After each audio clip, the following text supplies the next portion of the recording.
اے پیغمبر،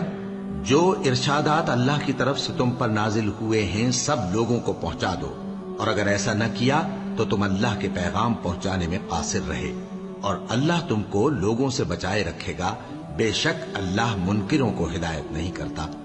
کہو کہ اے اہل کتاب،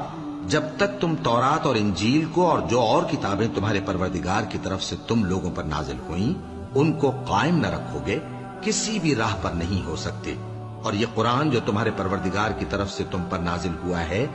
اس سے ان میں سے اکثر کی سرکشی اور کفر اور بڑھے گا، تو تم قوم کفار پر افسوس نہ کرو۔ جو لوگ اللہ پر اور روز آخر پر ایمان لائیں اور عمل نیک کریں، خواہ وہ مسلمان ہو یا یہودی یا ستارہ پرست یا عیسائی، ان کو قیامت کے دن نہ کچھ خوف ہوگا اور نہ وہ غمناک ہوں گے۔ ہم نے بنی اسرائیل سے عہد بھی لیا اور ان کی طرف پیغمبر بھی بھیجے،